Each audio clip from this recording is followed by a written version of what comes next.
Bonjour à tous frères et sœurs. Bonjour, bienvenue dans la maison du Seigneur.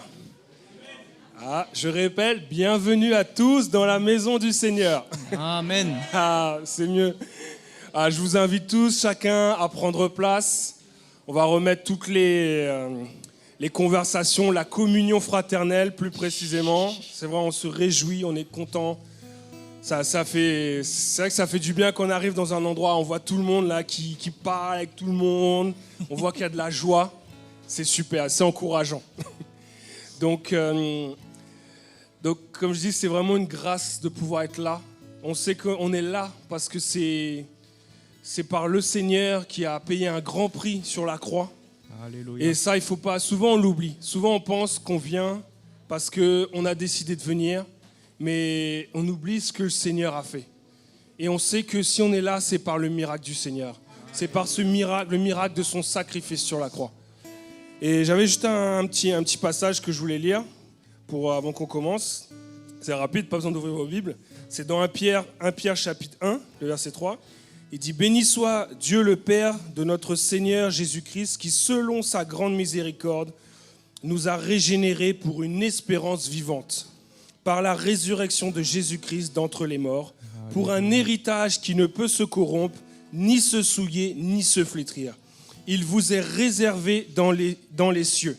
À vous qui, par la puissance de Dieu, êtes gardés par la foi pour le salut prêt à être révélé dans les derniers temps. » Amen. Alléluia.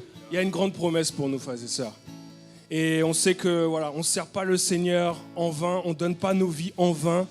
On paye. Je sais qu'il y en a beaucoup qui payent, on paye un prix, même pour venir dans sa présence. Il y en a qui payent un prix plus que d'autres, mais le Seigneur voit. Et il sait, et il saura nous récompenser en son temps, comme il a décidé de le faire. Alléluia. Alléluia. Qu'on puisse se lever ce matin, alléluia, qu'on puisse vraiment se réjouir dans le Seigneur. Oui. C'est vrai, on a notre frère Joris, c'est super, mais c'est pas juste Joris qui va te faire tout. Amen. Il a besoin de notre soutien. Amen. Louons le Seigneur ce matin. Alléluia. Alléluia, Jésus. Nous voulons venir devant toi ce matin, Seigneur. Nous voulons bénir ton nom, Jésus. Nous voulons t'élever, Seigneur. Nous voulons t'exalter, Jésus. Alléluia. À toi la gloire, Seigneur. À toi la louange, Jésus. Alléluia, Seigneur. Alléluia. Oui, nous voulons te bénir, Seigneur, ce matin, avec un cœur plein de reconnaissance, Jésus. Alléluia.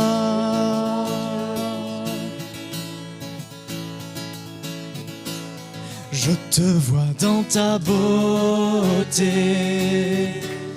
je cherche ta sainte face. Je t'admire dans ta majesté. Seigneur, tu m'étonnes par ta grâce. Je te loue et je t'adore. Je te loue et je t'adore. Je t'exalte, Seigneur, je t'adore. Je te vois dans ta beauté. Je te vois dans ta beauté. Je cherche ta sainte face. Alléluia. Je t'admire dans ta main. Oui, Jésus. Seigneur, tu m'étonnes par ta grâce. Je te loue et je t'adore. Je te loue et je t'adore. Je t'exalte. Seigneur, je t'adore, je te loue et je t'adore. Oui, alléluia, Jésus. Je te loue et je t'adore. Je t'exalte, Seigneur, je t'adore. Je te loue et je t'adore. Oui, Seigneur, nous te louons ce matin, Jésus. Je te loue et je t'adore. Je t'exalte, Seigneur, je t'adore, je t'exalte. Seigneur, je t'adore, je t'exalte. Seigneur, je t'adore. Alléluia Jésus, nous t'exaltons Seigneur. Oui Jésus, alléluia. Nous sommes reconnaissants devant toi Seigneur pour tout ce que tu as fait Jésus. Alléluia Seigneur. Tu es merveilleux, Jésus. Alléluia. Je viens devant toi Seigneur. Aujourd'hui je ne désire qu'une seule chose, te dire merci. Te dire merci. Pour ce que tu as fait en moi. Pour ce que tu as donné. Alléluia Seigneur. Pour tous ces bienfaits que je ne vois pas, te dire merci, te dire merci. Avec mes louanges de reconnaissance et mes mains levées, je te bénirai, te dire merci. Oui, je veux te dire merci. Alléluia, Jésus. Nous voulons te dire merci, Seigneur. Oui, je veux te dire merci. Merci, Seigneur. Je viens devant toi, Seigneur. Je viens devant toi, Seigneur.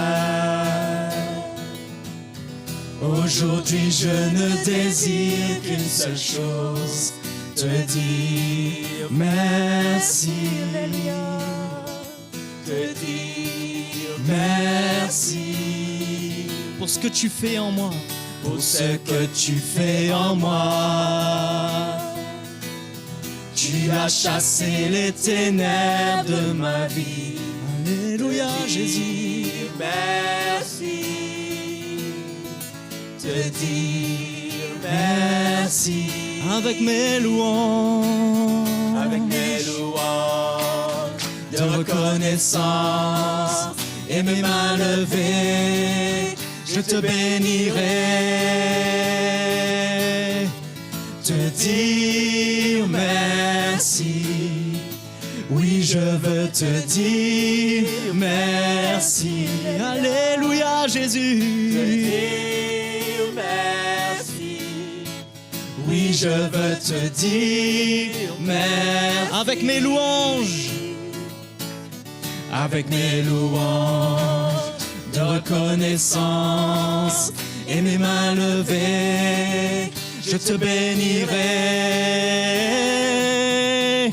Te dire merci. Oui, je veux te dire merci. Te dire merci. Oui, je veux te dire merci. Te dire merci, Jésus. Alléluia, Seigneur. Oui, je veux te dire merci. Merci, Seigneur. Oui, merci, Jésus. merci, Seigneur. Merci pour ce que tu fais pour nous, Seigneur. Merci pour ta grâce, Jésus. Merci pour ta bonté, Seigneur. Alléluia. Nous sommes reconnaissants ce matin, Jésus. Nous nous tenons devant toi, Seigneur.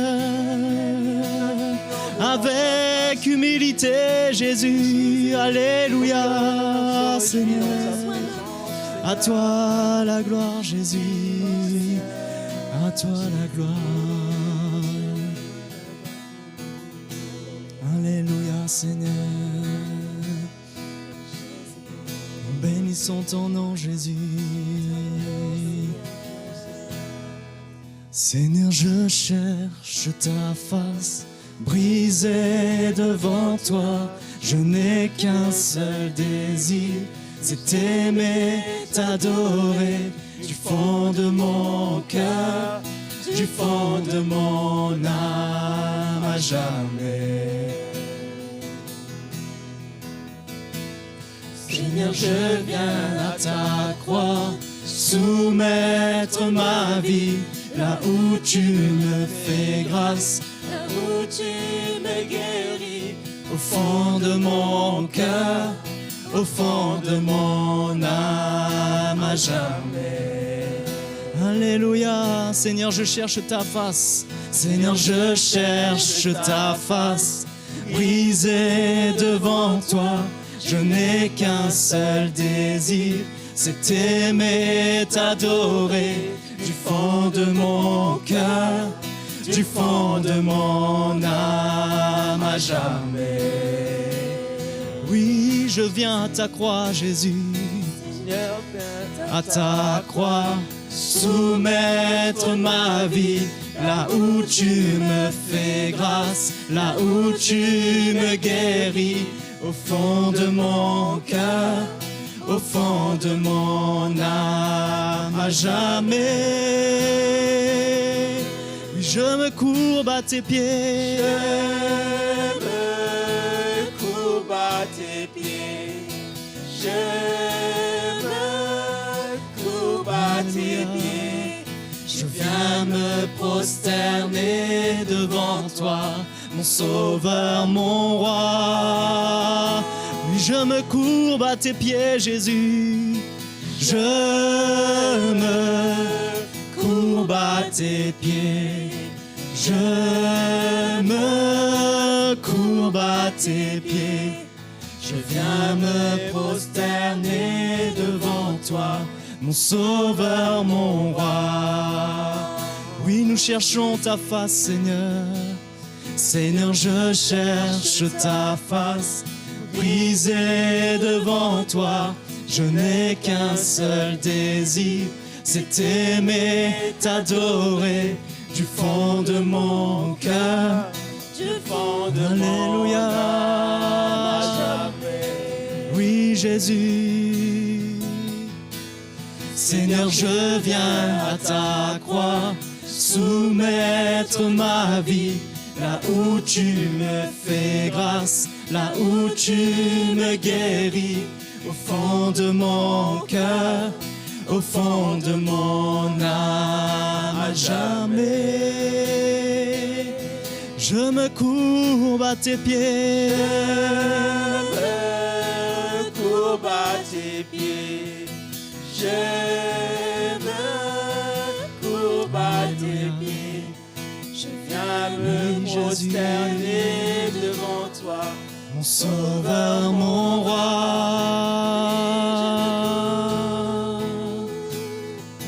Je me courbe à tes pieds. Je me courbe à tes pieds. Je viens me prosterner devant toi, mon sauveur, mon roi. Je me courbe à tes pieds. Je me courbe à tes pieds. Je me courbe à tes pieds. Je viens me prosterner devant toi.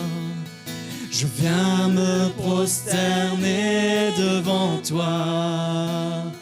Je viens me prosterner devant toi, mon sauveur, mon roi. Oui, Jésus, nous nous tenons devant toi, Seigneur. Nous nous courbons à tes pieds, Jésus. Tu es tellement bon, Seigneur. Reçois notre adoration, Seigneur Jésus. Alléluia.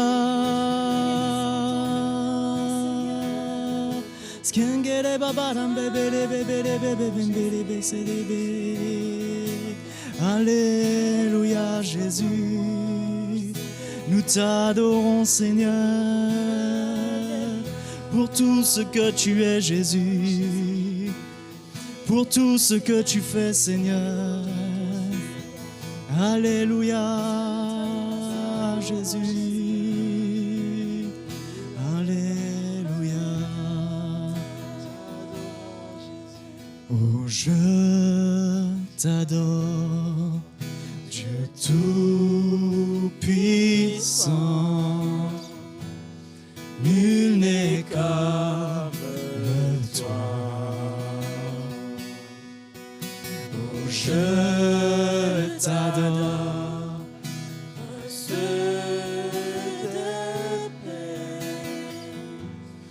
oui c'est ce que je veux faire. Oh je te loue, car tu es ma justice.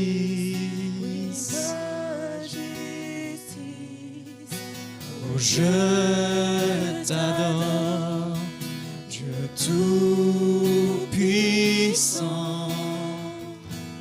nul n'est comme toi. Oh je t'adore, Alléluia Jésus, oui Seigneur, nul n'est comme toi. Oh je t'adore, Dieu de paix, oui c'est ce que je veux faire. Oh je te loue, car tu es ma justice.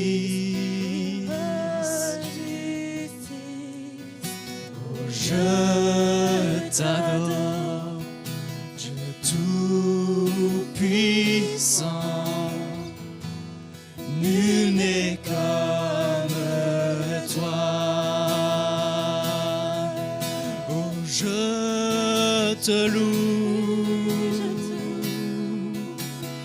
car tu es ma justice.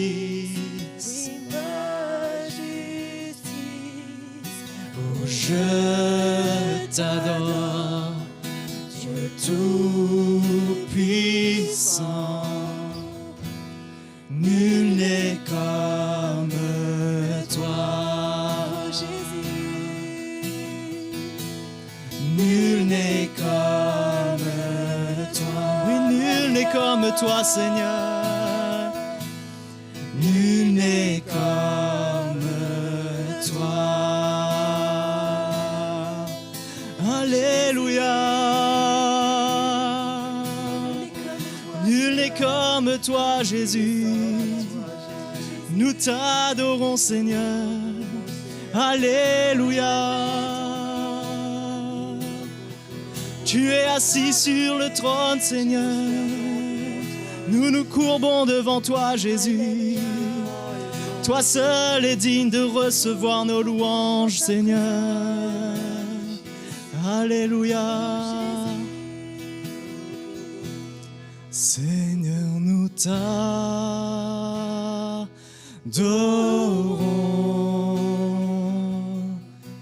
Nous t'adorons.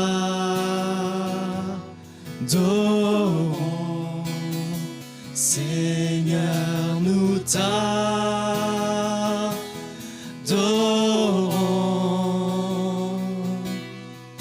Nous t'adorons,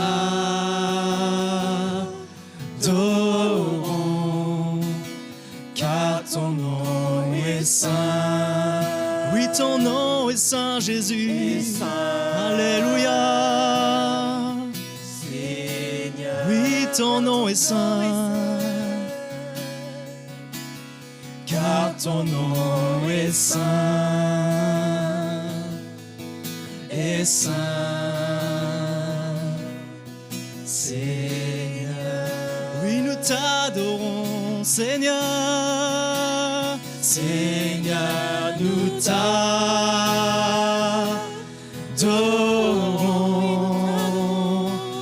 Alléluia. Nous t'adorons. Seigneur, nous t'adorons.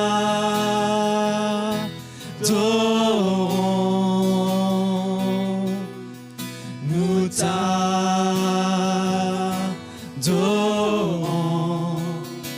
Car ton nom est saint. Est saint. Seigneur, alléluia. Car ton nom est saint, Jésus. Oui, saint, alléluia, Jésus. Car ton nom est saint. Car ton nom est saint. Est saint. Seigneur. Car ton nom est saint. Car ton nom est saint. Est saint. Seigneur. Oui, ton nom est saint, Jésus. Ton nom est saint. Nous voulons t'adorer, Seigneur. Est saint. Seigneur. Oui, Jésus, alléluia. Reçois notre adoration, Seigneur. Ton nom est si bon, Jésus. Ton nom est puissant, Seigneur. Alléluia. Nous t'adorons, Jésus. Nous bénissons ton nom. Alléluia, Jésus. Alléluia. À toi la gloire, Seigneur. À toi la gloire, Jésus. Alléluia, Seigneur. Alléluia. Nous bénissons ton nom, Seigneur. Oui, Jésus. Alléluia, Seigneur. Oui, Seigneur, tu es saint. Et quelle grâce de pouvoir se tenir devant toi tel que nous sommes. Notre propre justice est un vêtement souillé devant toi, Seigneur. Mais au travers du sang que tu as versé, c'est au travers de ce sang que tu nous vois parfait. Tu es notre justice. C'est pourquoi ce matin, nous pouvons venir dans ta présence tels que nous sommes. Nous ne sommes pas parfaits, c'est vrai, Seigneur. Mais tu nous vois parfaits, chacun d'entre nous, qui t'avons accepté comme notre Sauveur. Seigneur, merci pour ta grâce, pour ton amour envers chacun d'entre nous. Tu es notre justice et tu nous vois juste au travers du sang que tu as versé. C'est pourquoi ce matin, nous voulons élever ton nom. Nous voulons te bénir, nous voulons t'adorer. Nous voulons te dire merci, Seigneur. Nous ne voulons pas garder nos lèvres fermées, mais de tout notre cœur, Seigneur, nous voulons te dire merci. Parce que tu es notre justice. Tu es notre avocat. Tu es notre refuge. Seigneur, nous n'avons rien à craindre. Tu es là au milieu de nous ce matin. Et tu veux nous faire du bien. Merci, Seigneur. Merci, Jésus. Alléluia. Alléluia. Alléluia. Peut-être ce matin, tu es venu avec des fardeaux. Tu es écrasé. Mais il y a une espérance pour toi ce matin. Viens tel que tu es au pied de Jésus et dis-lui simplement, j'ai besoin de toi. Je ne peux pas m'en sortir sans toi, mais tu as payé le prix pour moi. Je viens tel que je suis. Et Seigneur, merci parce que tu m'accueilles. Merci parce que tu veux me rendre libre. Merci parce que ton amour est insondable. Et je peux me présenter tel que je suis avec ce cri qui te dit, viens Jésus, viens me secourir, viens me faire du bien, ouvre mes yeux, montre-moi ce que je ne vois pas, mais ce matin, je peux me présenter devant toi tel que je suis. Quelle grâce Seigneur. Merci parce que tu es là. Merci de nous faire du bien ce matin, Jésus. Alléluia. Alléluia. Oui, tu es là, Seigneur. Oui, Jésus. Merci pour ta présence, Seigneur.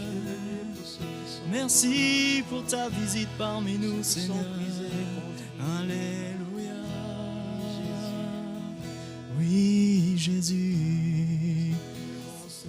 Nous nous prosternons à tes pieds, Jésus.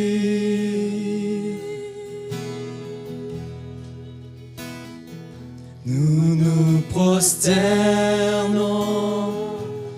à tes pieds, Jésus.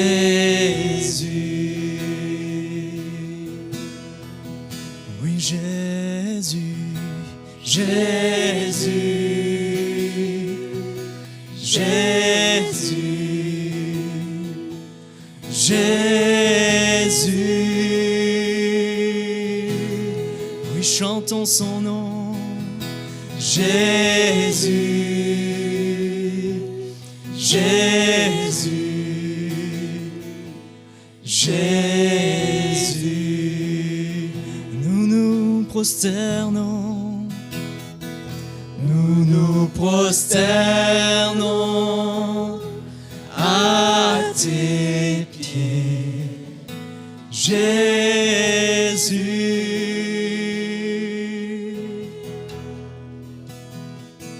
Nous nous prosternons à tes pieds, Jésus. Oui, Jésus, Jésus, Jésus, Jésus,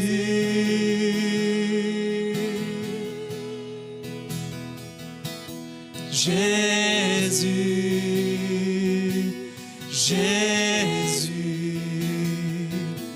Jésus. Oui, chantons son nom. Oui, Jésus, Jésus,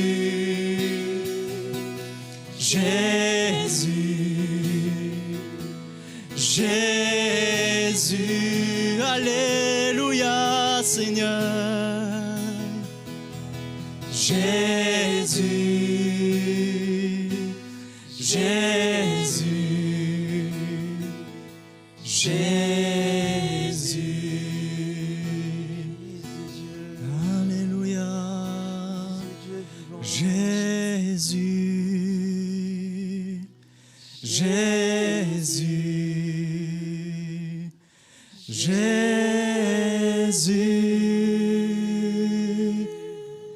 Oui, ton nom est grand, Seigneur. Jésus, Jésus, Jésus.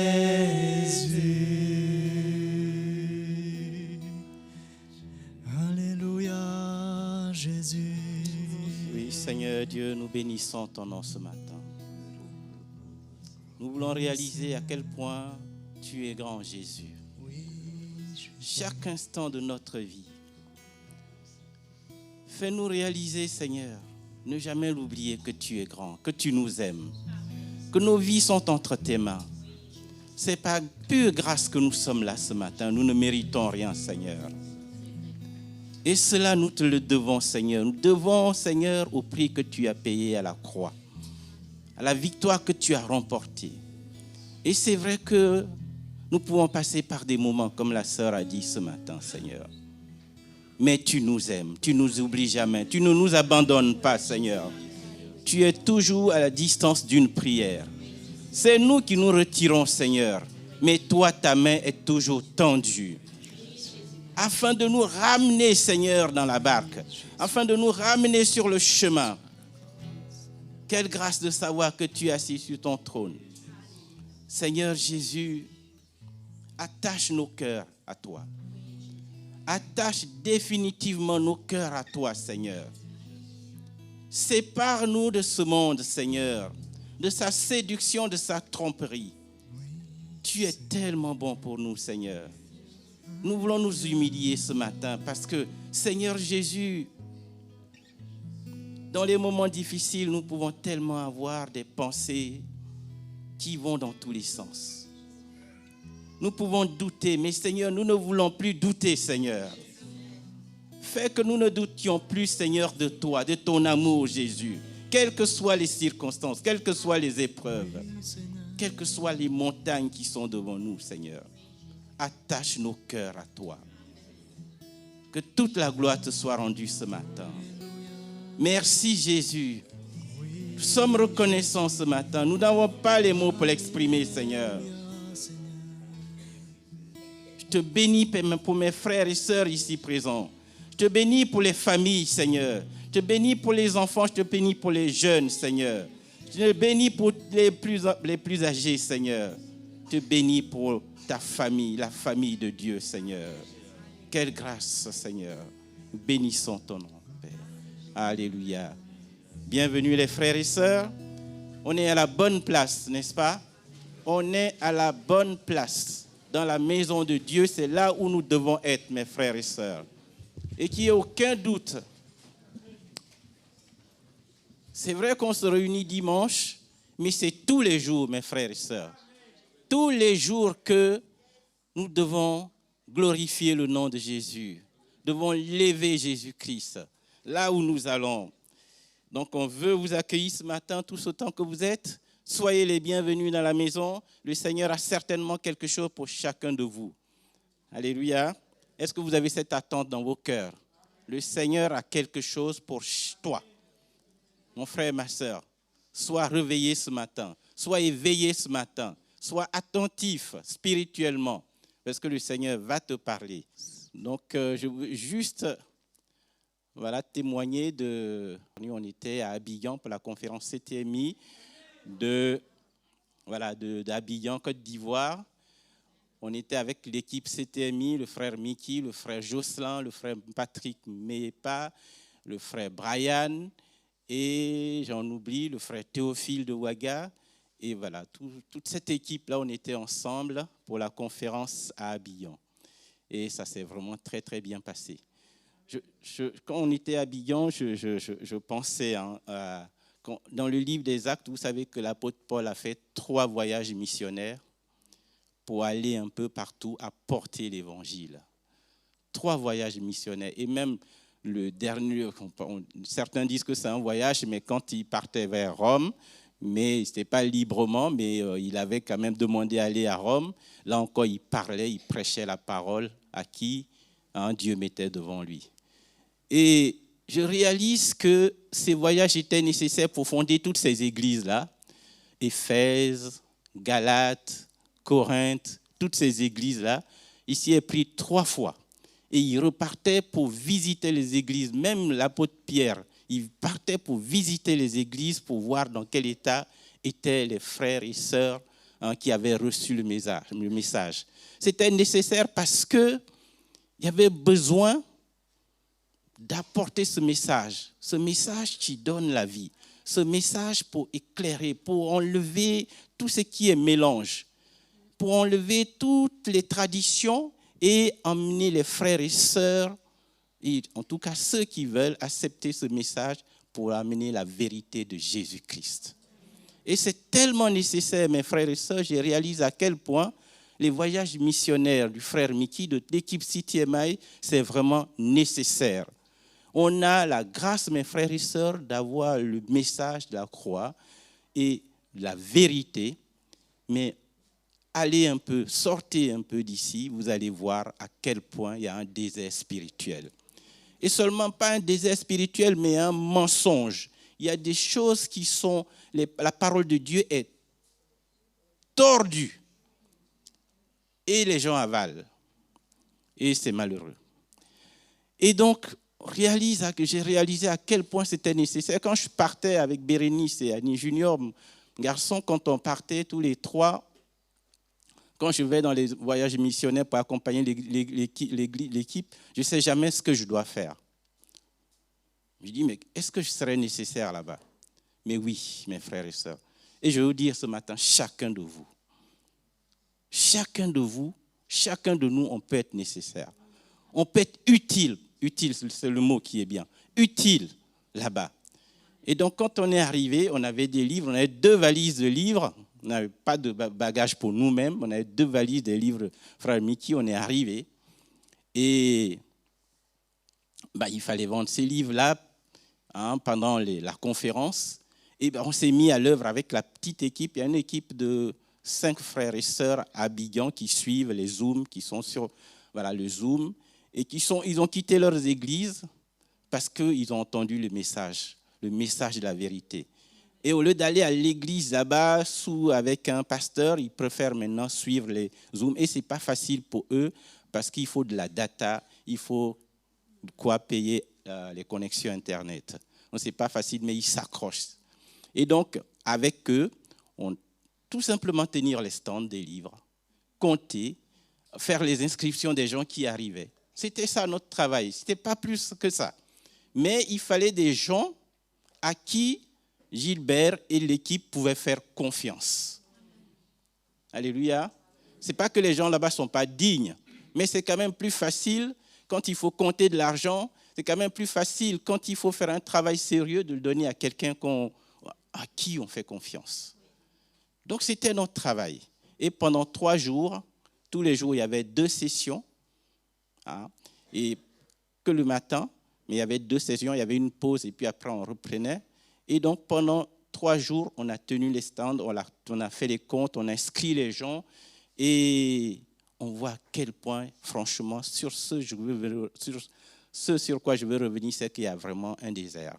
Il y a vraiment nécessité que ces missions puissent continuer, les frères et sœurs. Et tous autant que vous êtes participants. Participants par vos offrandes, par vos prières. Merci d'ailleurs pour vos prières, par vos prières.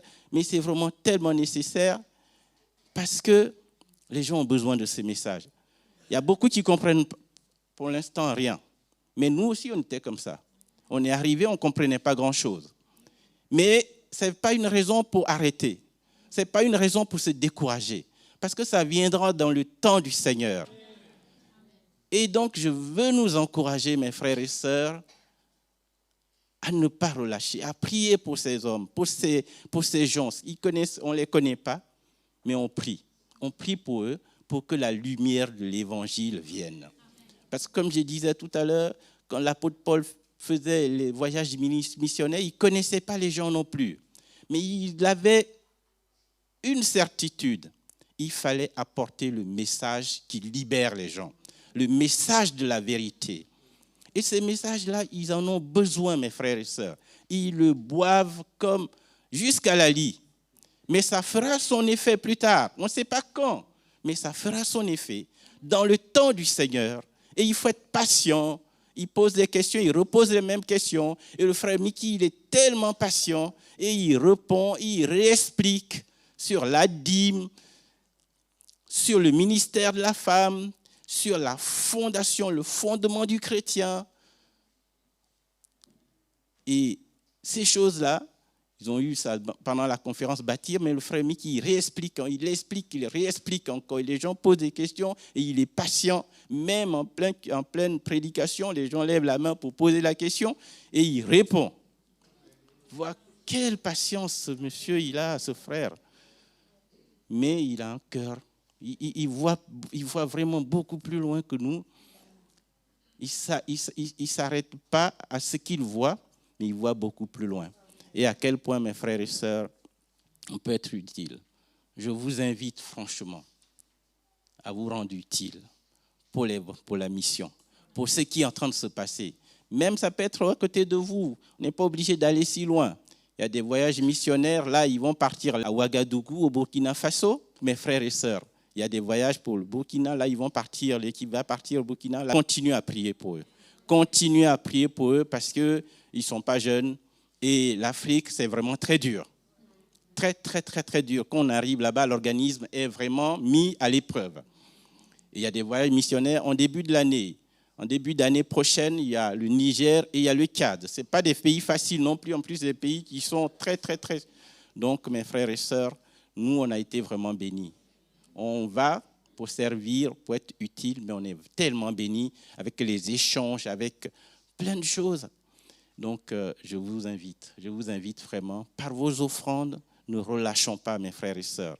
Ne relâchons pas, parce qu'il y a d'autres qui ont besoin. En tout cas, on a été bénis. Béni. Donc, voilà ce que je voulais dire ce matin. Et ne relâchons pas, mes frères et sœurs. Ne relâchons pas, continuons, parce que nous avons reçu et il faut qu'on puisse aller donner à ceux qui sont dans le besoin. Dans le besoin pour amener cet évangile-là, ce message qui est vraiment la vérité. Et on ne sait pas ce que le Seigneur veut faire. Donc, on s'attend au Seigneur. Bon, en tout cas, c'est le moment de nos offrandes. Voilà, je ne vais pas être long. Et, en tout cas, voilà, on sait que, comme j'aime bien dire, l'offrande, c'est quelque part, c'est une continuité de notre service pour le Seigneur. C'est pas quelque chose, on ne fait pas ça par religion, on ne fait pas ça par principe. On ne fait pas ça aussi pour se cacher derrière, pour se justifier auprès du Seigneur. Voilà, Seigneur, je donne mon offrande. Mais ça vient de notre cœur. Si notre cœur est pour la maison de Dieu, notre cœur est pour vraiment servir le Seigneur, perdre notre vie, ça, c'est ce moment-là, c'est l'offrande, c'est quelque chose de naturel. Voilà. Et on remercie le Seigneur qui nous a libérés de toute la loi, les principes. Voilà, on sait qu'il n'y a pas de dîme. Il n'y a pas de dîme avec le Seigneur. Si tu veux donner 10%, c'est bien. Si tu veux donner 1%, il n'y a pas de souci. Si tu veux donner 99%, il n'y a pas de souci aussi. Vous voyez comment on peut être limité avec des choses ? C'est notre cœur qui doit parler. Et en tout cas, voilà, moi je ne veux pas être plus long que ça, qu'on puisse chacun se lever et venir donner, apporter ce qu'on a décidé, ce qu'on a résolu dans notre cœur de donner. Alléluia. Amen.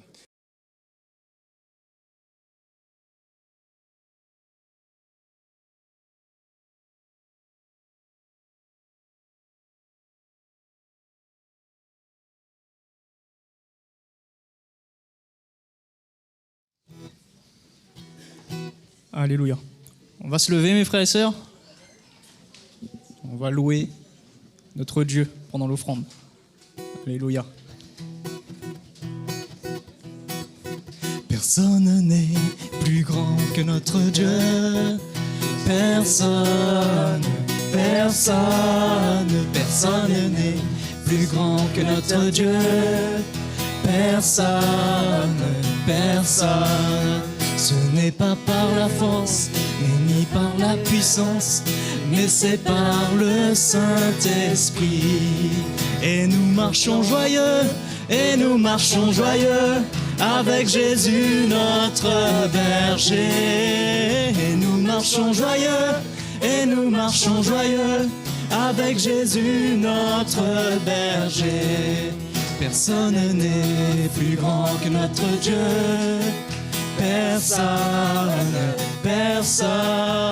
Personne n'est aussi grand que notre Dieu. Personne. Ce n'est pas par la force et ni par l'intelligence, mais c'est par le Saint-Esprit. Et nous marchons joyeux, avec Jésus notre berger. Et nous marchons joyeux, avec Jésus notre berger. Et nous marchons joyeux, avec Jésus notre berger. Et nous marchons joyeux, avec Jésus notre berger.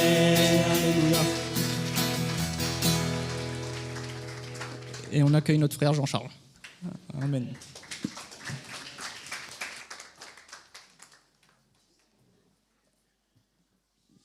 Voilà, bonjour à tous mes frères et sœurs. C'est tellement super de se retrouver encore ce matin pour célébrer l'Évangile, pour célébrer Jésus qui nous a fait du bien, qui veut encore nous faire du bien aujourd'hui.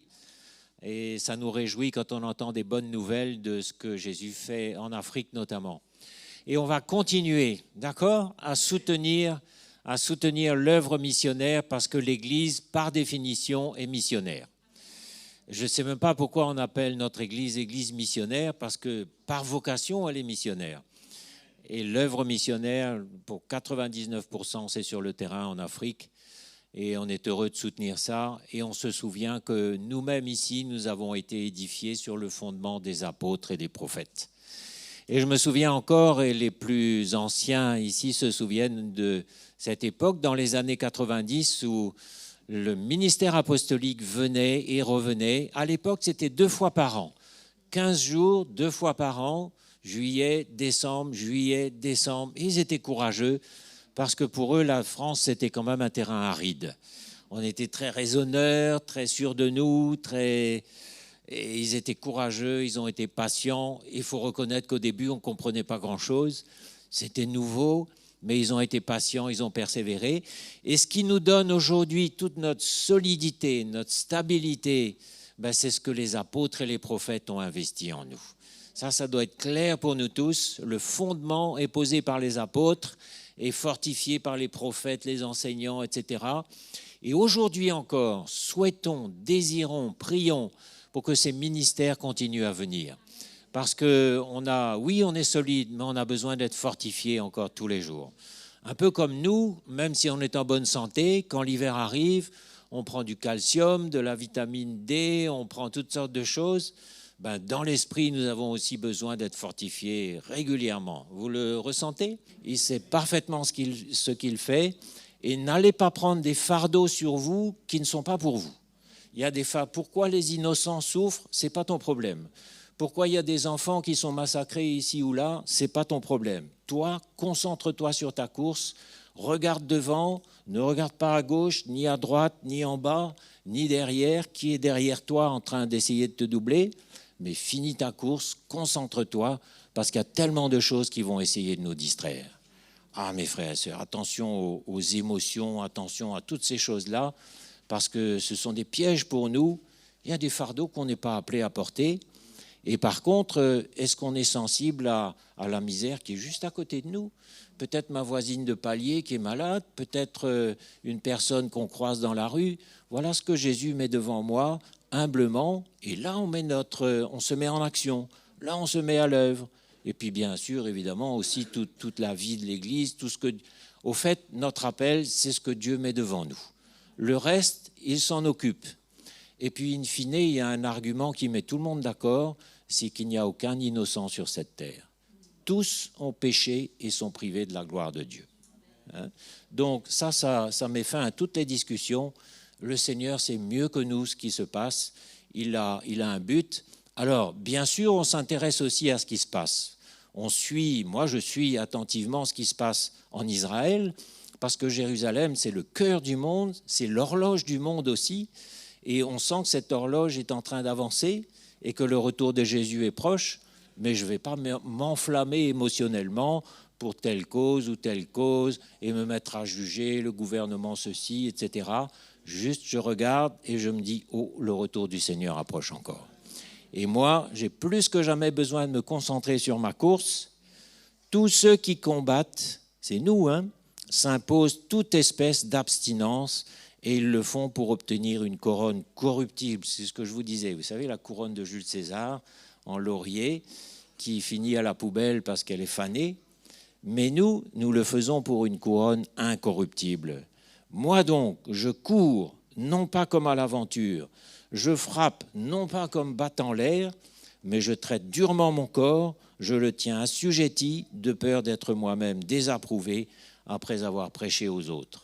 Ah, j'ai mal ici, ah, j'ai mal là, ah, on m'a fait ça, ah, c'est terrible. Oui, d'accord, mais est-ce qu'on n'est pas appelé à souffrir? Et on sait qu'on souffre pour une cause qui est merveilleuse, qui est glorieuse. C'est le jour où Jésus va apparaître, où il va nous dire, ça y est, la course est finie. Et c'est pour ça qu'on court, mes frères et sœurs. et on ne veut pas, pour rien au monde, abandonner la course. Et il dit clairement, hein, je traite durement mon corps. Est-ce que nous aussi, nous sommes occupés à traiter durement notre chair? Je ne dis pas mon corps physique, quoique mon corps physique peut s'allier à ma chair pour faire des mauvaises choses. Mais est-ce que je traite durement ma chair? Est-ce que je suis en train de prendre des décisions, de couper où il faut couper, de faire mourir ce qui doit mourir en nous, de ne pas faire vivre ce que le Seigneur ne veut pas qu'il vive? Mes frères et sœurs, tous les jours, on est devant ce choix, on a la croix devant nous. Au fait, la ligne d'arrivée se confond un peu avec la croix. Vous avez remarqué? Je vois la ligne d'arrivée, là, mais qu'est-ce que je vois finalement? La croix. La croix devant moi, le monde derrière moi. On a chanté ça bien souvent. Le monde, c'est derrière, avec ses raisonnements, avec ses organisations humanitaires. Il en faut des organisations humanitaires. Elles font un bon travail, mais chacun son boulot. Nous, notre job, c'est de terminer la course, de rester dans l'esprit et de donner gloire à Jésus. Et le juste juge, ce jour-là, me donnera ma couronne et il me dira, viens, bon et fidèle serviteur, entre dans la joie de ton maître. On ne se sera pas laissé décourager. Mais ne sous-estimons pas la difficulté parce qu'on sait que beaucoup ont fait naufrage par rapport à la foi. On le sait. Donc, nous sommes sauvés, nous sommes en train d'être sauvés et nous serons sauvés. Mais personne ne peut dire aujourd'hui, ça y est, c'est bon, je suis tranquille. Oui, tu es sauvé, mais reste sauvé et fais bien attention. La fin de la course, c'est ce qui va sceller tout notre parcours. Et ce jour-là, plus personne ne pourra rien remettre en question. Alors ce matin, j'avais vraiment ça sur mon cœur, mes frères et sœurs, parce qu'il y a tellement de voix partout qui se font entendre, et ça ne fait que commencer. Parce qu'aujourd'hui, on parle de dizaines de milliers de morts. C'est terrible, oui, c'est effrayant, mais j'ai relu un peu l'Apocalypse. Au moment où la 6e trompette sonne, on nous dit qu'un tiers des habitants de la terre périrent. Alors, il y a combien d'habitants sur la Terre? À peu près 9 milliards. Un tiers, ça fait 3 milliards. Alors, imaginez qu'un matin, vous regardez la télévision et on vous annonce que 3 milliards d'êtres humains sont morts. Mes frères et sœurs, ce qui se passe aujourd'hui, c'est le commencement des douleurs. Et le Seigneur, qu'est-ce qu'il nous dit? Ne vous effrayez pas, ce ne sera que le commencement des douleurs, mais gardez courage, car j'ai vaincu le monde. Et le Seigneur nous encourage. Il nous dit, ne regarde pas à droite et à gauche, ne regarde pas tout ça, mais regarde à moi. Et je ressens tellement en ce moment que Jésus me dit, mais regarde à moi. Vous savez, on est rapide à prendre les choses en main, à faire des projets, à emmener les choses avec nos propres forces. Et puis à un moment, le Seigneur nous dit, mais qu'est-ce que tu fais là? Et on a besoin d'une seule chose, c'est de savoir que nous sommes des serviteurs inutiles, on a entendu ce matin, et de dire, Seigneur, c'est toi. En toute chose, c'est Jésus qui doit donner le signal du départ. C'est lui qui doit marcher devant. C'est lui qui doit nous emmener. Et souvent, on se met à faire des plans et le Seigneur est derrière. Lui, il s'est arrêté, mais nous, on continue à courir devant. Moi, je me suis repenti. J'ai vu quelques-unes de mes attitudes et je me suis dit, Seigneur, pardon. J'étais en train de prendre les choses en main. Et vous savez, le Seigneur parle de bien de différentes façons. Vous avez remarqué ? Il parle tantôt d'une manière, tantôt d'une autre. Et à un moment, j'étais presque irrité de me dire, mais Seigneur, pourquoi je n'ai pas une direction claire? Pourquoi ce n'est pas plus clair? Mais aujourd'hui, je me repens. Vous savez, on a parlé de propre justice ce matin. Le contraire de la propre justice, c'est la marche dans la repentance. Moi, je me suis bien repenti ces jours-ci. Dire, Seigneur, pardonne-moi. J'étais en train de partir dans mes raisonnements, avec mes forces, dans mes projets. Pardonne-moi, j'étais ridicule. Et dès qu'on se repent, le Seigneur revient avec sa grâce. Il nous remplit d'amour, il nous remplit de grâce. Et on continue et on dit maintenant, Seigneur, pardonne-moi. Là, c'est toi qui emmènes les choses, c'est toi qui donnes le signal, c'est toi qui fais tout. Et moi, j'accomplis ce que tu me demandes de faire. Et puis c'est tout. Et quand on fait la bonne chose, la chose que lui nous demande, on est content, on tape dans le mille, on est efficace. Et en plus, Jésus est glorifié. Parce que les œuvres qu'il va agréer seront celles qu'il aura lui-même suscitées dans nos cœurs. Et tout ce que nous faisons, c'est lui qui l'accomplit pour nous. Donc personne ne peut se glorifier en disant « j'ai accompli ça, j'ai fait ça ». Oui, on peut se réjouir quand on a fait la bonne chose, mais on ne peut pas tirer gloire ni se gonfler maintenant, parce que de toutes les manières, moi je sais que quand je paraîtrai devant mon Créateur, je lui dirai « Seigneur, c'est toi qui as tout fait ». C'est tellement clair pour moi. Tout ce que tu as fait, c'est toi qui l'as fait. Et les jours derniers, je me sentais un peu ridicule d'avoir voulu prendre les choses en main dans tel ou tel domaine. Je me disais, oh là là, Seigneur, pardonne-moi. Et il y a des moments où le Seigneur nous teste. Parce qu'il fait exprès, il fait comme s'il arrivait un peu trop tard. En fait, il n'est pas en retard, mais il fait comme s'il arrivait en retard. Et c'est fait exprès pour tester un peu. Le Seigneur aime beaucoup tester nos attitudes. Il dit, on ne va pas répondre tout de suite, là, on va le laisser mariner un peu. Et on va voir comment il va réagir. On va voir les attitudes qui vont sortir là. Vous avez remarqué ? Pour moi, ça a été comme ça les jours derniers. Et le Seigneur fait souvent semblant d'arriver en retard, juste pour voir ce qui va sortir. Oh là là, moi j'ai vu. Pour moi, je me suis repenti. Je me dis, Seigneur, voilà, j'ai vu. Et on a besoin de se repentir, de s'humilier. Ça nous garde petits, ça nous garde humbles. Et quand le Seigneur arrive cette fois-là avec sa solution, oh là là, alors là c'est autre chose. Quand le Seigneur vient avec sa manière d'agir, il est celui qui fait infiniment plus et au-delà de tout ce que même on pourrait imaginer. Donc il faut vraiment que nos yeux, notre champ de vision s'élargissent parce que on peut tellement limiter le Seigneur. Nous, on est limité. Voilà, c'est ça, ça va être ça, et on prie pour ça. Mais le Seigneur, lui, il veut faire tellement plus et tellement au-delà. Et si on pouvait voir jusqu'où l'appel de Dieu va développer dans nos vies, on nous dit que le plus petit deviendra un millier. Je ne sais pas si vous avez vu ça. Et vraiment, le plan de Dieu est grand. Le plan de Dieu est immense. Alors, on va lire un petit peu... Jésus, comment ça s'est passé pour lui? Jésus, lui aussi, avait une course à accomplir et une mission sur la terre. Et il savait dès le début qu'il était venu pour souffrir, pour mourir et pour ressusciter. Ça, c'était le principal de son but. Et regardez comment beaucoup d'événements sont venus pour essayer de le déstabiliser, de le détourner de son but, et même parmi ses amis. Regardez l'apôtre Pierre. Quand un jour Jésus a dit, voilà le but de ma mission, souffrir, mourir, ressusciter, Pierre lui a dit, mais non, ça ne t'arrivera pas, on va prendre ta défense, on va te protéger. Ça, c'est l'amour émotionnel de ceux qui nous aiment émotionnellement. Et vous voyez comment l'amour émotionnel, c'est l'amour humain finalement, est non seulement limité, mais il finit par s'opposer au plan de Dieu. Et pourquoi Jésus a répondu à Pierre, arrière de moi, Satan, car tu m'es un objet de scandale. Pourquoi Jésus a répondu de cette manière un peu abrupte? Parce qu'il ressentait que ce que Pierre était en train de lui dire était de nature à le détourner de son but pour l'emmener dans un confort et dans une facilité. Vous voyez un peu? Et si maintenant je vois mon frère ou ma sœur qui souffre dans l'église d'une bonne souffrance et que je me mets à le consoler dans les émotions, « Oh ma pauvre, oh c'est terrible, oh j'ai mal pour toi », et puis si on continue un peu, on va dire, oui, je ne comprends pas pourquoi le Seigneur te laisse souffrir comme ça. Mais il y a des moments où on a besoin de saisir que si le frère ou la sœur souffre, c'est une bonne chose qu'il souffre maintenant. Parce qu'il y a une confrontation de l'esprit dans son cœur. Parce que le Seigneur est en train de le travailler, de le briser, de le saisir. Ne mettez pas votre main, ne consolez pas. Ne venez pas comme Pierre dire, moi je vais t'épargner cette souffrance, je vais t'accueillir chez moi, je vais t'aider. Non, laissez-le parce que le Seigneur est en train de faire un travail, d'emmener la croix dans sa vie, d'emmener un jugement dans sa chair, d'emmener un brisement, et c'est salutaire pour lui. Et la bonne chose au contraire, c'est de retirer sa main, de se taire et de laisser faire. Et c'est comme ça que Jésus a protesté vigoureusement contre cet amour émotionnel que Pierre manifestait. Mes frères et sœurs, on a besoin d'être dans l'esprit. Nous avons reçu la sagesse de Dieu pour comprendre les choses que Dieu nous a données. On n'a pas reçu la sagesse du monde, ni l'intelligence du monde, ni l'amour du monde non plus, mais on a reçu l'amour du Seigneur, l'amour du Saint-Esprit qui nous donne du discernement. Apprenez à discerner quand quelqu'un a besoin d'être brisé.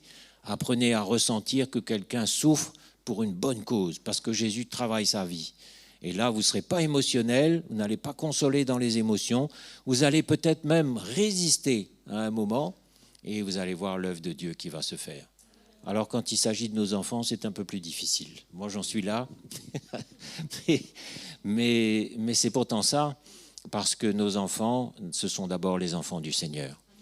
Et quand on a des enfants, on s'identifie émotionnellement pour eux très facilement, mais sachons aussi retirer nos mains, parce que avant d'être nos enfants, ce sont les enfants du Seigneur. Et il sait beaucoup mieux que nous ce qui doit se passer dans leur vie, et il y a des moments où on a besoin de souffrir. Moi, je me souviens, avant de venir au Seigneur, j'ai beaucoup souffert, beaucoup. Une traversée du désert, c'était effrayant, mais j'avais besoin de ça, parce que quelque part, j'étais un coco dur, j'avais ma vie en main, j'étais têtu, et il fallait un brisement vraiment total pour arriver à me faire lâcher prise de cette volonté de l'homme qui s'oppose toujours à Dieu. Et dans beaucoup d'entre nous, c'est comme ça, on est têtu, on a notre vie en main, et quand le Seigneur brise, le bonhomme est un peu brisé avec aussi. Mais il faut ça, parce qu'il vaut beaucoup mieux être brisé pour vivre que finalement rester comme on est, être consolé émotionnellement, et puis finalement se perdre. Donc Jésus a été détourné aussi d'une autre façon. C'est un jour où Jésus avait fait des miracles pour multiplier les pains. Vous vous souvenez de cet épisode où Jésus a fait un miracle extraordinaire devant les foules. À partir de 2 poissons et 5 pains, il avait multiplié, il avait nourri la foule. Et on nous dit Jésus, sachant qu'ils allaient venir l'enlever pour le faire roi, se retira de nouveau sur la montagne, lui seul. Alors ça, maintenant, ce sont les gens émotionnels qui veulent nous élever, nous flatter, nous mettre dans une position élevée.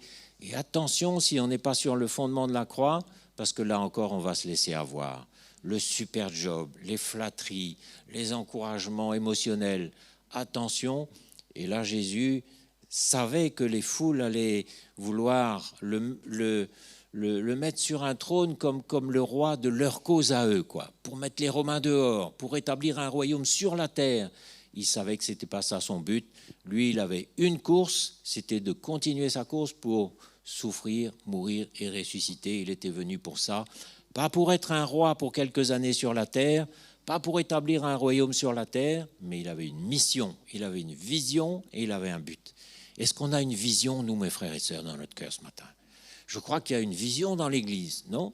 Et on a tous la même. Donc attention à ces flatteries, à tout ce qui peut venir nous faire du mal. Et Jésus, quand il était dans ce genre de situation, qu'est-ce qu'il faisait ? Il se retirait sur la montagne et il priait. Quand Jean-Baptiste a été mis à mort, il a dû être dévasté dans son cœur. Ça a dû lui faire mal, comme pour Lazare, quand Lazare est mort, parce qu'il avait un cœur. Et nous aussi, on a un cœur, on voit des gens souffrir, on pleure.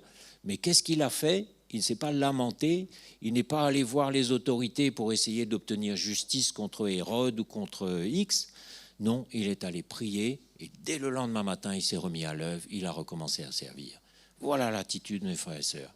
Donc nous aussi, quand on est éprouvé, quand on est secoué, n'allons pas chercher notre propre justice, n'allons pas devant les tribunaux pour essayer d'obtenir gain de cause, mais allons auprès de celui nous en remettre à celui qui juge justement. Parce que c'est lui qui va nous fortifier, qui va nous aider à continuer. Et il va nous dire, mais t'inquiète pas, laisse tout ça. Moi, je suis avec toi. Je permets que tu souffres. Je souffre avec toi. Je te relève. Je te console. C'est ce qu'il a fait avec des gens comme Jérémie. Regardez le prophète Jérémie. Le Seigneur l'a utilisé puissamment.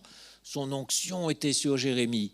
Mais il y a des moments aussi où Jérémie s'est retrouvé dans la citerne, où il a été frappé, où il a été maltraité, mais il a continué sa course parce qu'il s'en remettait à celui qui juge justement. Alors nous, aujourd'hui, où est-ce qu'on en est ? Ne nous laissons pas attraper dans les émotions, dans la colère, dans la haine, dans l'amour émotionnel, mais restons dans l'esprit. Parce que tant qu'on est dans l'esprit, on est dans la paix, on est dans le repos, on juge justement, on a du discernement. L'esprit juge de tout et il n'est jugé lui-même par personne. Quand vous êtes dans l'esprit, vous avez le regard de Dieu. Vous avez de la compassion, mais vous n'êtes pas dévasté par des fardeaux que vous prenez qui ne sont pas pour vous. Parce que vous savez, quand on prend fait et cause pour ceux qui souffrent, on est très vite écrasé. Et on a vite un cœur qui se gâte. Mais qui suis-je, moi, pour me faire une idée de ce qui se passe sur la terre aujourd'hui ? Avec mon petit cerveau à peine plus grand qu'un melon, franchement, le Seigneur a créé le ciel et la terre, et c'est parfaitement tout ce qui se passe. Pas un cheveu de la tête de personne ne peut tomber sans qu'il le sache. Pas un passereau ne peut mourir sans qu'il le sache. Il sait ce qu'il fait. Ne soyons pas émotionnels. Ayons de la compassion, mais ne soyons pas émotionnels. Et ne prenons pas parti, surtout pour l'un ou pour l'autre, parce qu'alors là, c'est la guerre de religion qui commence. On n'est pas appelé à mener une guerre de religion. On est appelé à être des disciples de Jésus-Christ, qui n'ont pas peur de souffrir, qui sont prêts à mourir s'il faut. Ce n'est pas un problème. Tu as peur de mourir? Tu n'as pas renoncé à toi alors. Hein? Qu'est-ce que Jésus nous dit? Si tu veux être mon disciple, renonce à toi. C'est ça aussi, renoncer.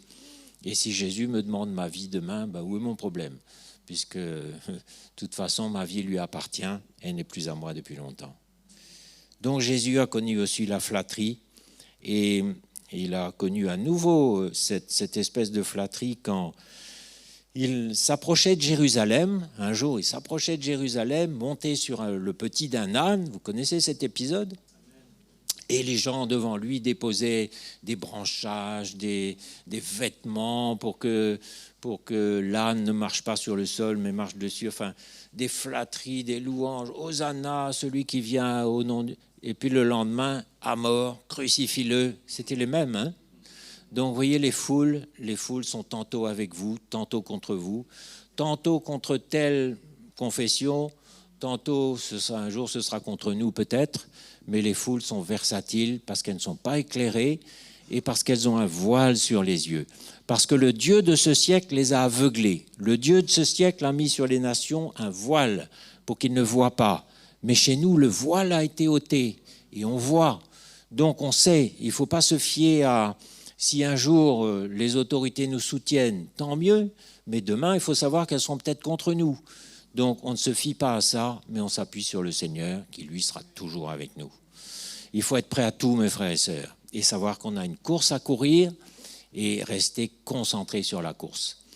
Et ce jour-là, donc, Jésus, on nous dit que Jésus ne se fiait pas à eux parce qu'il savait ce qu'il y avait dans leur cœur. Hein? Et la preuve qu'il n'était pas émotionnel, c'est que juste après cet épisode où il entrait dans Jérusalem et que tout le monde criait Hosanna, Jésus entra dans le temple de Dieu et il chassa tous ceux qui vendaient et qui achetaient dans le temple. Il renversa les tables des changeurs, les sièges des vendeurs de pigeons. Pourquoi je vous dis ça? Pour preuve qu'il n'était pas émotionnel, il ne cherchait pas, lui, les flatteries. Parce qu'il savait très bien qu'après avoir fait ça, au contraire, il allait avoir plein d'ennemis contre lui. Il n'avait pas peur d'être impopulaire. Vous savez, la vérité ne se soucie pas de savoir si elle va plaire ou pas. Si vous marchez dans la vérité, n'ayez pas peur que ça plaise ou que ça ne plaise pas. La vérité n'est pas négociable, elle ne cherche pas son intérêt, elle n'a pas peur de blesser, elle n'a peur de rien du tout. La vérité, c'est la vérité. Et quand Jésus a vu ce spectacle des trafiquants dans la maison de Dieu, il a pris un fouet, il a chassé, il a renversé, il a remis de l'ordre dans la maison de Dieu. Et son propos, son souci n'était pas d'avoir l'approbation. Que peut me faire l'approbation d'un homme? Vous cherchez l'approbation des hommes? Vous cherchez à être populaire? J'espère que non. Parce qu'un chrétien sera souvent amené à faire des choses impopulaires, des choses qui vont déplaire, des choses qui vont heurter. Un peu comme Jean-Baptiste. Jean-Baptiste non plus n'a pas cherché la flatterie. Il n'a pas eu peur de dénoncer l'iniquité dans le cœur même du roi, de Hérode, du gouverneur, et ça lui a coûté sa tête. Mais pour lui, la vérité, c'était la vérité, et il se moquait de finir comme ça. Pour lui, une seule chose comptait, terminer sa course, et il l'a fini assez vite, hein, lui. Comme quoi, il y a différents appels, il y a des appels, et voyez aussi l'humilité de Jean-Baptiste. Il est venu juste pour précéder Jésus. Il est venu pour accomplir une mission courte et il savait que c'était Jésus lui-même qui allait prendre le relais. Et une fois sa mission terminée, il a dit « Es-tu vraiment celui qui devait venir ou devons-nous en attendre un autre ?» La seule chose qui le préoccupait, c'était de savoir s'il avait bien fait son travail devant Dieu. Qu'il soit en prison, qu'il soit maltraité, il s'en fichait complètement. Mais de savoir, Seigneur, est-ce que j'ai bien fait mon travail? Est-ce que j'ai bien accueilli celui qui devait venir? Et Jésus lui a répondu à sa façon, les morts ressuscitent, les boiteux marchent, les aveugles voient, les sourds entendent. Voilà la démonstration que oui, c'est bien celui-là qui devait venir. Et Jean-Baptiste était réconforté. Il s'est dit, ben voilà, j'ai fait mon travail, je peux mourir en paix. Frères et sœurs, on n'est plus avec notre vie, avec nos intérêts, avec notre réputation, avec les flatteries des uns ou des autres. On veut plaire à celui qui nous a enrôlés, on veut terminer notre course en beauté et que le juste juge, ce jour-là, nous remette la couronne de vie. C'est tout ce qu'on cherche. Et puis de toute façon, l'issue sera la même, que l'on meure, que Jésus vienne nous enlever ou quoi. Ben, de toute manière, si on termine notre course, on va tous se retrouver au même endroit. Donc c'est juste une question de temps, qu'importe. Mais mes frères et sœurs, allons faire la part des choses et ne pas nous laisser déconcentrer par les flatteries, par les critiques, par qui est-ce que ça va plaire, est-ce que ça ne va pas plaire. On ne se laisse pas déconcentrer. C'est ça mon propos ce matin, vous avez fini de comprendre. Donc il a chassé tout le monde, il se moquait d'être populaire ou pas. Alors est-ce que je suis populaire auprès de mes enfants, auprès de mon patron, auprès de mes amis, auprès de... en même temps, bien sûr, il faut de la diplomatie, il faut de la souplesse, parce que notre but n'est pas de fâcher, de venir comme maintenant comme avec un fouet. Attention de venir avec un fouet, notre fouet à nous, qui va blesser, qui va faire mal. Le Seigneur peut faire des choses comme ça, mais attention, nous, vous savez, on peut, il y a un proverbe qui dit, populaire qui dit « la vérité n'est pas toujours bonne à dire », nous, on parle à propos. On parle conduit par l'Esprit de Dieu. On parle avec tact. On ressent quand c'est le moment de parler, quand c'est le moment de se taire. Attention, comment on va communiquer la vérité. Et la vérité, bien souvent, va nous conduire à nous taire, tout simplement à nous tenir pour la vérité, sans parole, sans rien dire. Et puis à des moments, peut-être on parlera. Et Jésus aussi a averti ses disciples et leur a dit, vous serez menés devant des Sanhédrins, devant des rois, devant des juges, mais ne vous préoccupez pas de ce que vous aurez à dire, parce qu'à l'instant même, le Saint-Esprit vous dira ce que vous aurez à dire. Peut-être il va vous dire, tais-toi. Peut-être il va te dire, parle, et il va te dire ce que tu dois dire. Mais on est conduit par le Saint-Esprit, on veut donner gloire à Jésus, et puis c'est tout. Et on ne se déconcentre pas.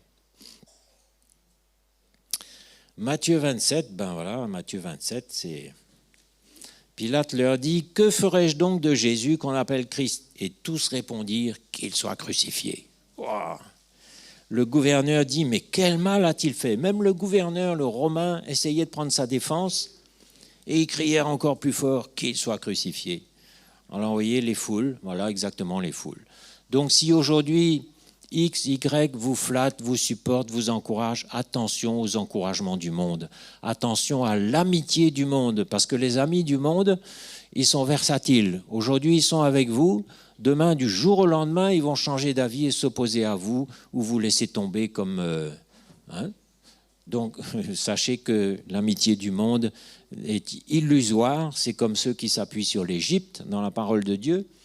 L'Égypte, c'est ce bâton qui vous transperce la main quand on s'appuie dessus. Appuyons-nous sur Jésus et on nous regarde sur lui uniquement. Donc, les mêmes qui avaient crié Hosanna étaient en train de crier à mort. Et pour nous, le monde, ça va être exactement pareil. Tantôt pour, tantôt contre. Et maintenant, les fils des prophètes et Élisée. Un autre exemple. Ici, c'est l'exemple, c'est dans 2 Rois, chapitre 2, et on peut lire un peu à partir du verset 3. Ici, c'est l'exemple d'un homme qui était déterminé aussi, déterminé à accomplir le plan de Dieu. C'était Élisée qui suivait son maître. Donc Élisée savait très bien que Élie, très bientôt, allait être enlevé dans le ciel. Et lui, Élisée, il était d'une détermination totale. Vous savez, comme moi, c'était clair. Et il collait à Élie, il le suivait partout, même quand Élie le dissuadait. Et il savait que le jour où Élie allait être enlevé dans le ciel, il avait besoin d'être là, d'avoir ses yeux braqués sur la situation. Et il savait qu'il recevrait une double portion de l'onction qui était en lui. Ça, c'était sa vision, son but, son objectif. Et il n'était pas disposé à accepter quoi d'autre. Les fils des prophètes qui étaient à Béthel sortirent vers Élisée et lui dirent « Sais-tu que l'Éternel enlève aujourd'hui ton maître au-dessus de ta tête ?» Et il répondit « Je le sais aussi, taisez-vous. » Voilà un homme déterminé. il y a un moment où, vous savez, il y a toutes sortes de bavardages. Oui, il paraît que Jésus va revenir en 2000, je ne sais pas combien. Oui, on a fait des recherches chronologiques, etc. Vous savez, ce genre de bavardage-là. Mais qu'est-ce que Élisée a? C'est un peu ça, les fils des prophètes qu'ils étaient en train de dire. Oui, il paraît, on a entendu dire que ton maître va être enlevé au-dessus de ta tête dans quelques jours. Des bavardages. Mes frères et sœurs, quand on est dans l'esprit, on n'est pas avec les bavardages. Et il y a un moment où vous allez dire, tais-toi, ne dis rien de plus. Moi, je sais ce que j'ai besoin de faire. J'ai une course à courir, je veux rester concentré. Et on n'écoute pas les bavardages. Et sur Internet, il y a beaucoup de bavardages. Hein. Beaucoup, beaucoup. Ils ont tous fait des études. Mais vous savez, il y en a des centaines qui ont dit, voilà, Jésus va revenir en 2015, en 2016, en 2017. Tous se sont trompés. Bavardage. Inutile. Ne perdez pas votre temps avec. De toute manière, Jésus nous a dit, personne ne sait ni le jour ni l'heure, même pas le Fils. Alors laissons tomber toutes ces polémiques, sachons simplement que Jésus est en chemin, que son retour approche et qu'on a besoin de se préparer tous les jours, en restant dans l'esprit. D'accord ? Donc les bavardages, on coupe court. Taisez-vous, je le sais aussi. Et puis redit encore, puis ça continue, Élie lui dit, Élisée, reste ici, je te prie, car l'Éternel m'envoie à Jéricho. Vous voyez comment les hommes de Dieu ne sont pas émotionnels.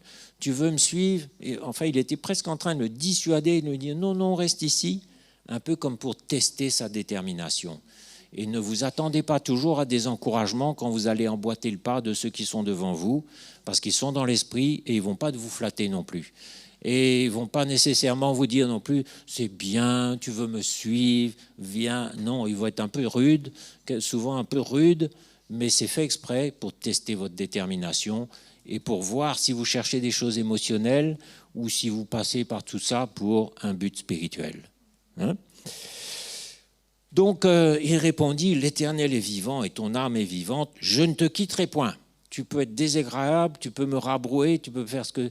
Et vous savez, un vrai chrétien, on peut le rabrouer, on peut le reprendre, il revient toujours.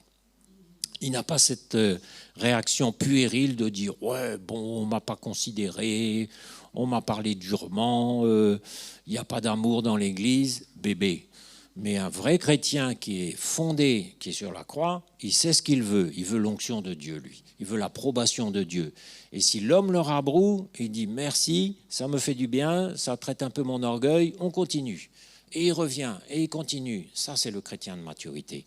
Frères et sœurs, on est destinés à être des chrétiens de maturité. Si on est rabroué, pas de problème, on continue.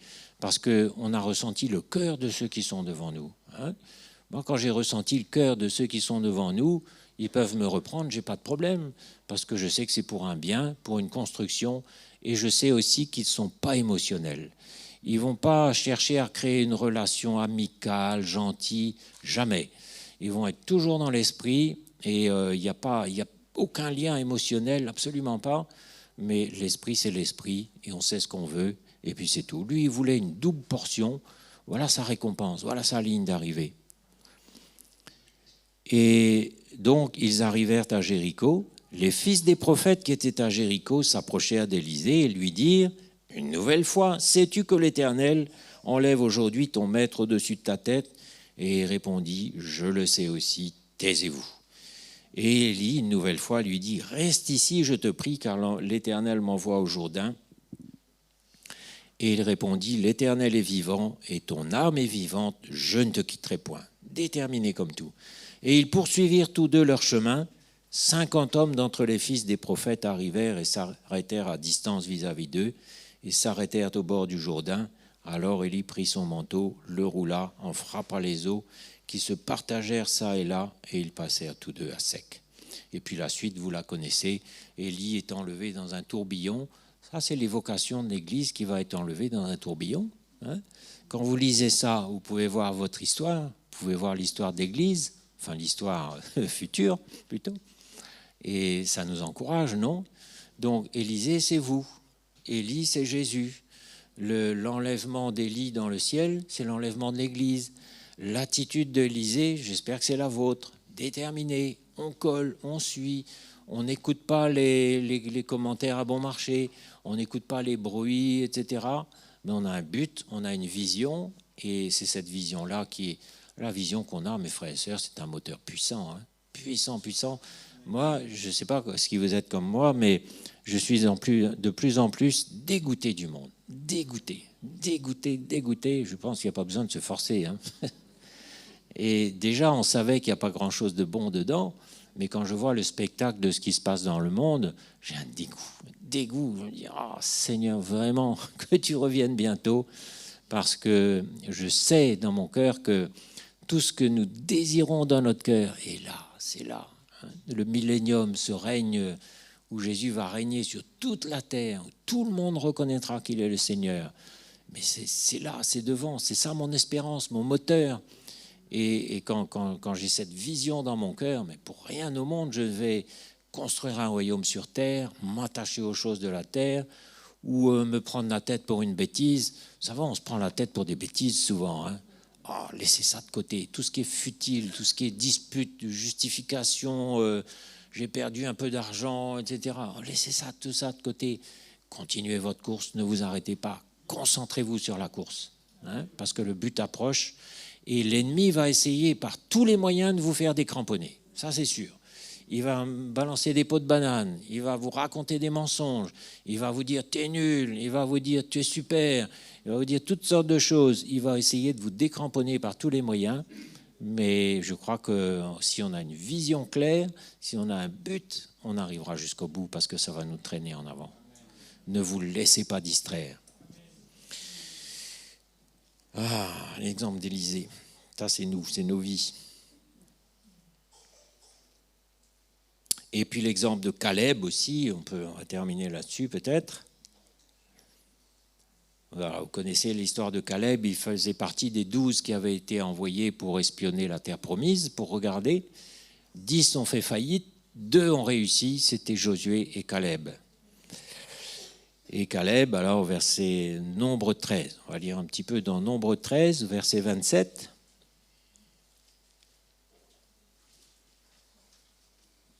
Alors ici, on entend les défaitistes.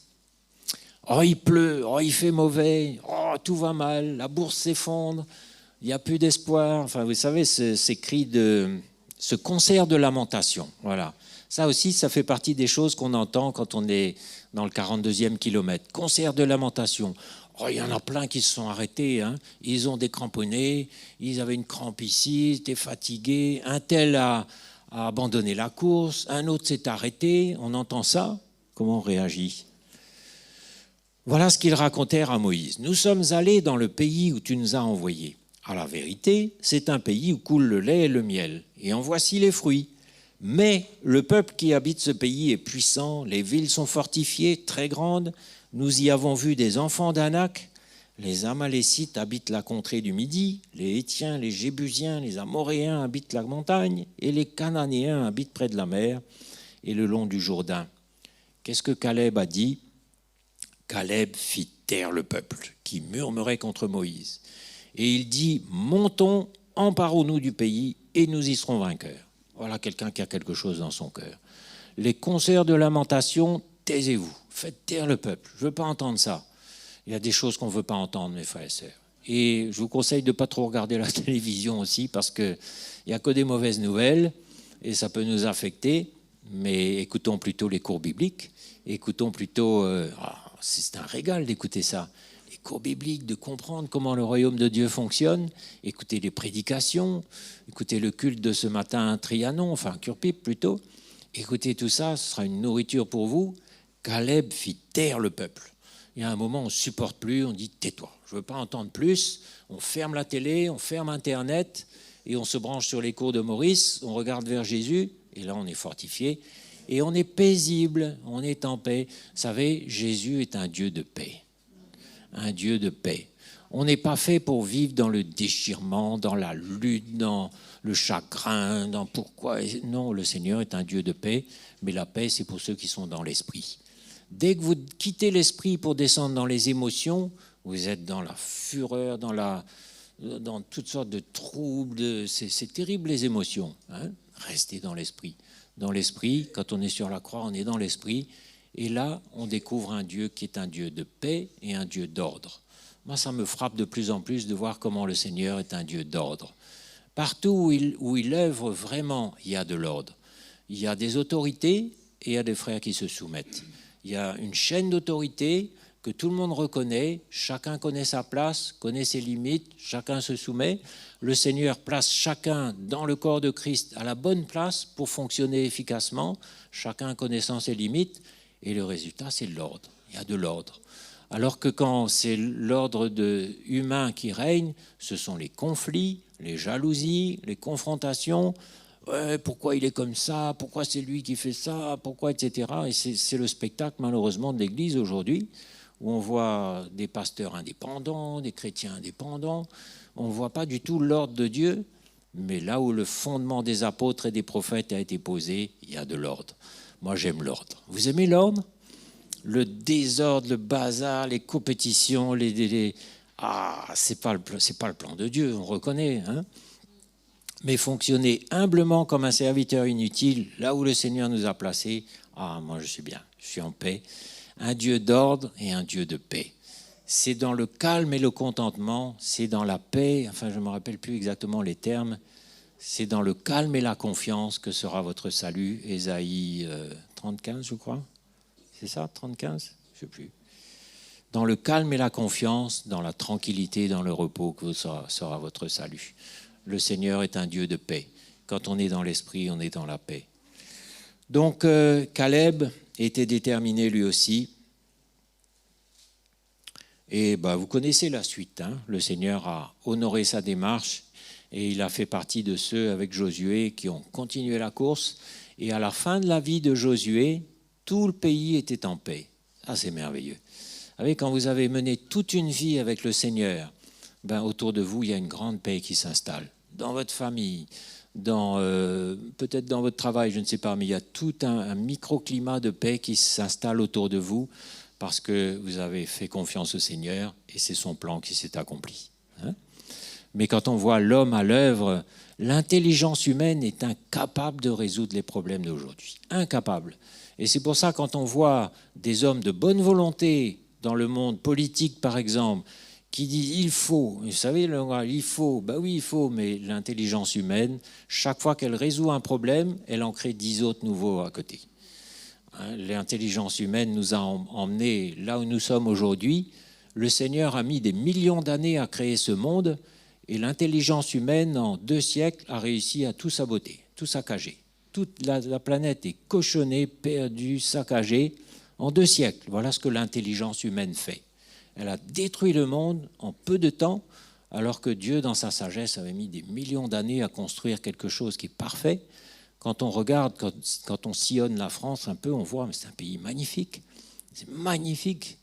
Et quand on voit, par contre, partout où la main de l'homme a agi, c'est sale, c'est désordonné, c'est moche, enfin, c'est une horreur. Moi, j'aspire dans mon cœur à ce monde nouveau.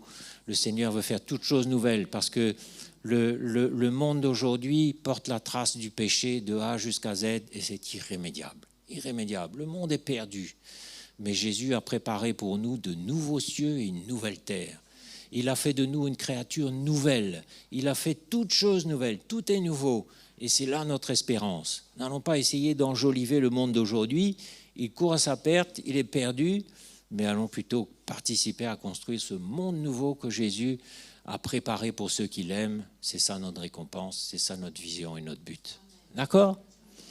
Donc, mes frères et sœurs, on ne se laisse pas distraire. On reste concentré sur la course et on sait que la ligne d'arrivée approche. On va s'arrêter là. Je crois que vous avez fini de comprendre mon propos ce matin. Hein? Donc, c'est un petit encouragement qui sort de mon cœur et qui est tellement, je ressentais tellement ces temps-ci que c'est ça, quand on voit le spectacle de l'actualité et quand on voit tout ce qui va mal, j'ai une nouvelle pour vous, ça ira plus mal demain. Donc, préparez-vous. Hein? Aujourd'hui, ce ne sont que le commencement des douleurs, mais demain, ce sera 1000 fois pire.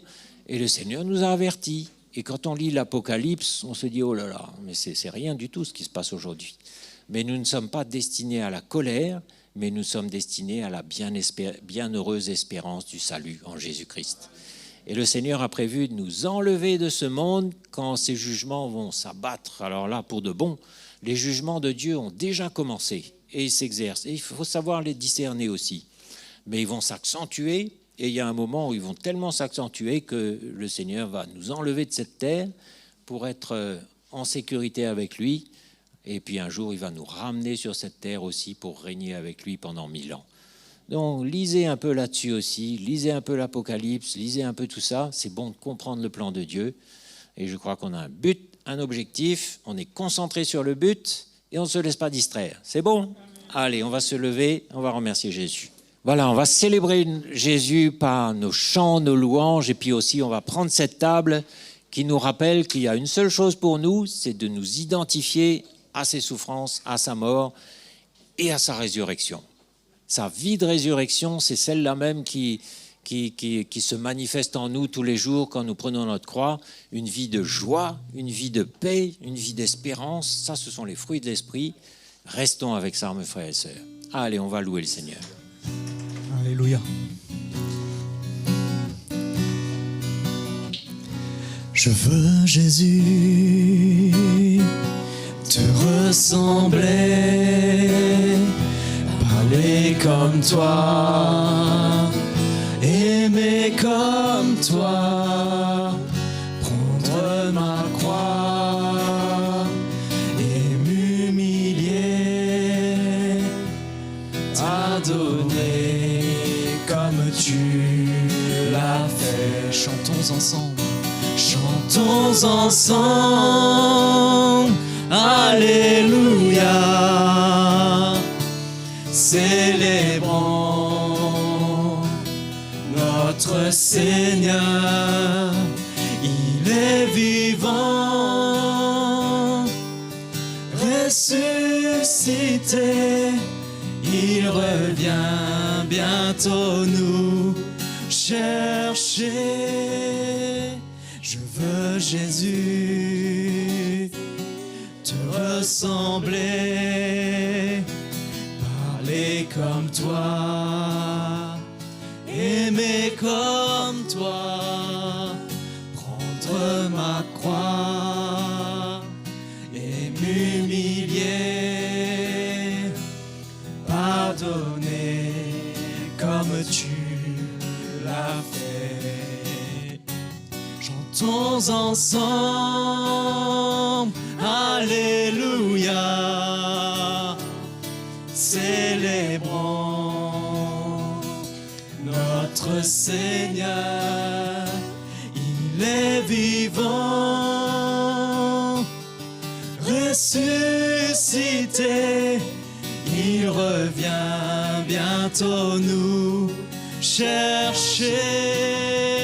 Chantons ensemble, Alléluia, célébrons notre Seigneur, il est vivant, ressuscité, il revient bientôt nous chercher. Chantons ensemble, Alléluia, célébrons notre Seigneur, il est vivant, ressuscité, il revient bientôt nous chercher, il revient bientôt nous chercher, il revient bientôt nous chercher. Alléluia, Jésus, oui Seigneur, à toi la gloire.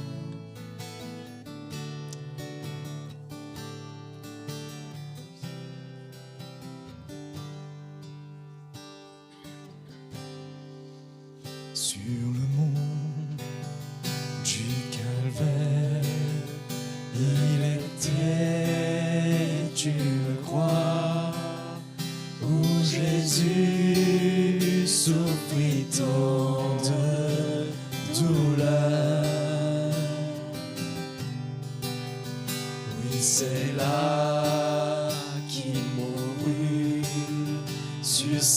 infâme loi pour sauver le plus vil des pécheurs. Cette croix me sera toujours chère. Elle est gloire et victoire pour moi. Et par elle, en la maison du Père, la couronne est offerte à ma foi. Cette croix me sera toujours chère. Elle est gloire et victoire pour moi.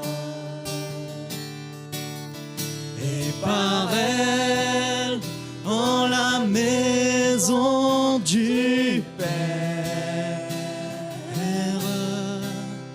la couronne est offerte à ma foi.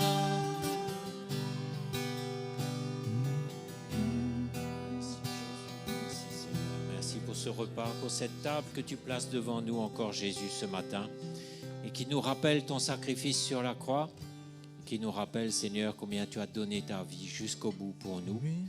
Et nous aussi, en retour, aujourd'hui, nous voulons t'offrir nos vies, Seigneur. Aujourd'hui encore, nous voulons renouveler ce geste de t'offrir notre vie en sachant que tout ce que nous faisons, c'est toi qui l'accomplis pour nous.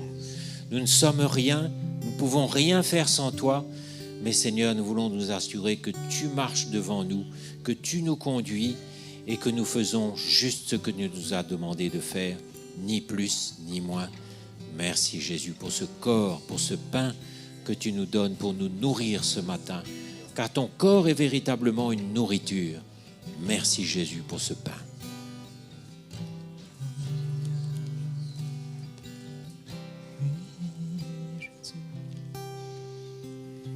Et merci pour ton sang qui a coulé, qui représente ta mort.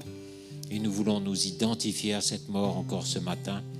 Mourir à nous-mêmes, mourir à tout ce que nous avons été, mourir à cette ancienne création. Comme disait Paul, le monde est mort pour moi et je suis mort au monde. Et alors nous connaîtrons ta vie de résurrection. Merci pour le sang de la nouvelle alliance, Jésus.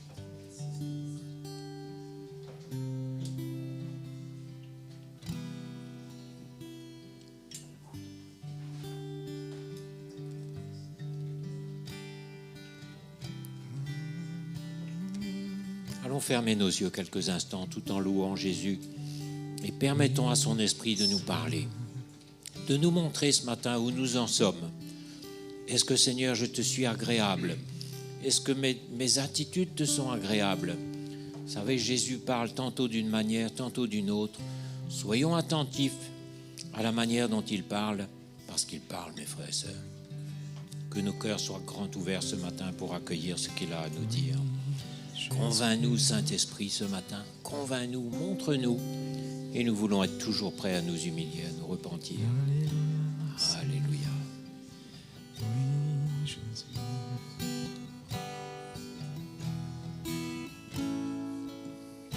Alléluia, Seigneur. Là, à tes pieds, Seigneur, c'est le plus haut lieu. Et dans ta présence, je cherche ta face. Je cherche ta face. Là, à tes pieds. Là, à tes pieds, Seigneur, c'est le plus haut lieu.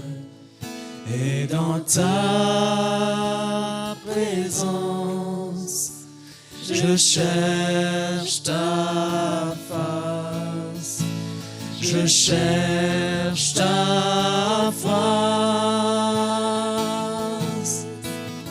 Il n'y a pas plus grand appel, ni plus grand honneur que de se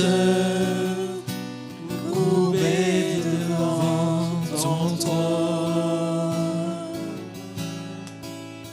émerveillé par ta gloire, entouré de ta grâce, Seigneur, je vis pour t'adorer. Là, à tes pieds, Seigneur, c'est le plus haut lieu. Et dans ta présence, je cherche ta face, je cherche ta face. Il n'y a pas plus grand appel, ni plus grand honneur que de se courber devant ton trône, émerveillé par ta gloire, entouré de ta grâce, Seigneur, je vis pour t'adorer. Il n'y a pas plus grand appel, il n'y a pas plus grand appel, ni plus grand honneur que de se courber devant ton trône, émerveillé par ta gloire, entouré de ta grâce, Seigneur, je vis pour t'adorer. Seigneur, je vis pour t'adorer. Seigneur, je vis pour t'adorer. Alléluia, Jésus. Merci Jésus pour ta parole, pour ton encouragement, pour ton cœur. Seigneur, tu nous connais par cœur.